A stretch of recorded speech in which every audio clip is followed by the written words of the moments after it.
golf career goes quite a ways back. I started about the age of 4.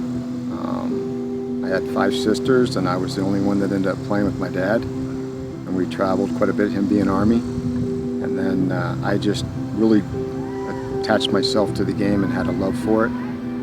Grew up at West Point, so I spent many years there, and we lived right across from the golf course. So I would be, every summer I'd be out from sunup to sundown. I've had some issues with the shoulder over the past year or so, and I'm in the gym quite a bit.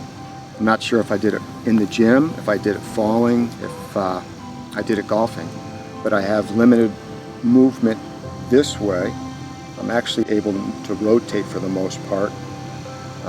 Tough to sleep on, and there's just the overall movement. It's pretty painful.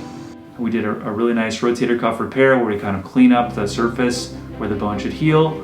We put sutures in the tendon and then tie it back down with a bone anchor. It's a resorbable anchor that becomes bone over time to heal that.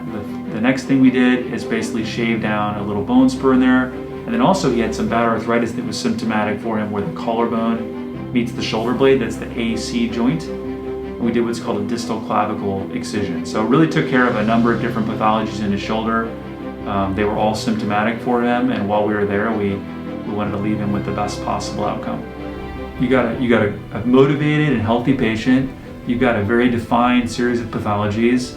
The surgery went very well. We were able to handle everything, and he's got a great kind of physical therapy team behind him. So we've got everything for success, and he has an excellent prognosis for a full return to all of his activities.